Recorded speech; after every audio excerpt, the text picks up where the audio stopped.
All right, we're going to talk about a piece of history that's kind of hiding in plain sight.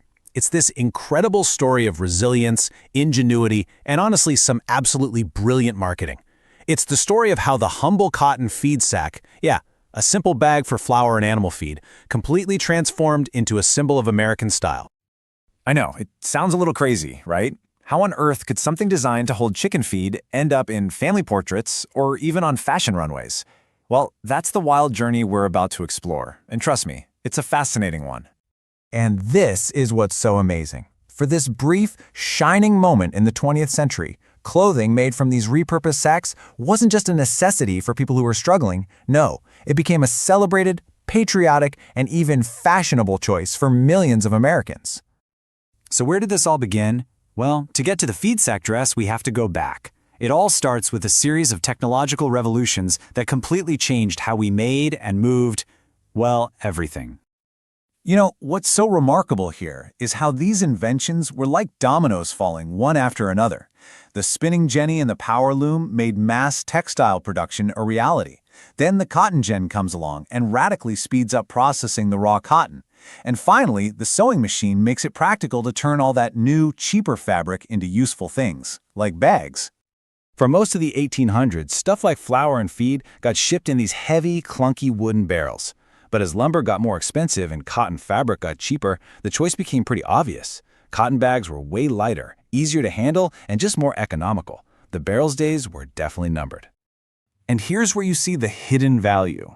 A single one of these 98-pound flour bags had over a full yard of fabric in it. Thrifty families immediately understood that once the flour was gone, they weren't left with trash. They were left with perfectly good cloth.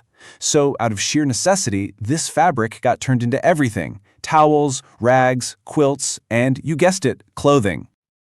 Okay, so let's move into the next phase and see how people actually felt about this. Because while it was super practical, wearing sack clothing was absolutely not something you'd brag about. It was a clear and often pretty embarrassing sign that you were poor. And even way back in 1892, magazines were writing about this, praising the thriftiness of mothers who could transform these sacks. But, that public praise was a world away from the private reality. For the women actually doing the sewing, the main goal was to make the clothing look like anything but a feed sack. Just think about the sheer effort that went into the disguise. Women would use things like lard or kerosene to scrub off the mill's big brand name. They'd dye the fabric a solid color and add any little embellishment they could find: embroidery, buttons, ribbons, anything to hide the fact that their kid's dress started its life with a company logo stamped all over it. This whole association was just cemented on the world stage during World War I. The American relief flour that was sent to war-torn Belgium was packaged in cotton bags, and those bags were then made into clothes for refugees. Pictures of this got sent back to the US, and they powerfully reinforced this idea that sack clothing was for people in the most desperate situations imaginable. But then, everything changed. The Great Depression hit, the demand for flour just plummeted, and the very manufacturers who made these bags were facing a massive crisis. They had to get creative, and what they did next was nothing short of marketing genius. So, the industry's first reaction? It was panic. They saw people reusing their bags not as a sign of customer ingenuity, but as a direct threat to their sales. I mean, if everyone was just reusing old bags, who was going to buy new ones? They actually called it the used bag evil. Get this. Their first move was to try and fight it. Trade groups launched these campaigns trying to convince the public that reusing bags was unsanitary and dangerous. It was a strategy born of desperation, and it showed they completely misunderstood their customers. So they made this radical pivot. A complete 180. Instead of fighting the trend, they decided to lean into it hard. They embraced the thrifty habits of American women and turned reuse into their single greatest selling point. And they were serious about this commitment. Companies like Bemis invested real money into making their bags better for repurposing. They literally ran over 2,000 experiments just to find an ink for their logos that would wash out easily, leaving a perfect, pristine piece of fabric behind. Now, this marketing shift collided perfectly with the start of World War II. All of a sudden, making clothes from feed sacks wasn't just thrifty anymore, it was a celebrated act of patriotism. Just think about that number for a second. 3 million people. At a time when the entire U.S. population was around 135 million, this means a huge chunk of the country's women and children were wearing these clothes. This was no longer a fringe practice. With wartime rationing and fabric shortages, the feed sack dress became a staple of the American home front. And this slogan just captures that new spirit perfectly. The same trade association that once called reuse an evil was now framing it as a vital contribution to the war effort.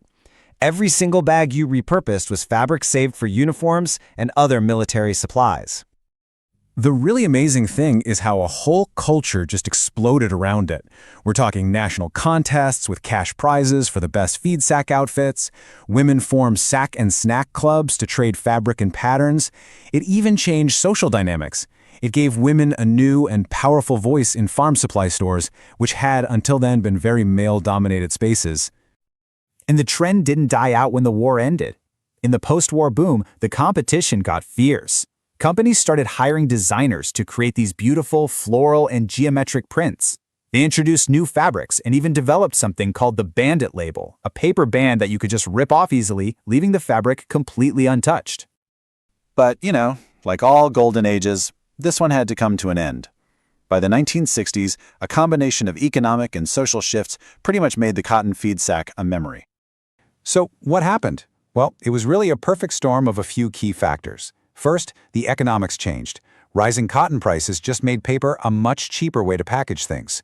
Second, agriculture shifted. You had these huge industrial farms replacing the small family chicken flocks. And finally, society itself changed. Mass-produced clothing became so cheap that making your own just wasn't a necessity anymore. And that is just the perfect way to summarize its legacy.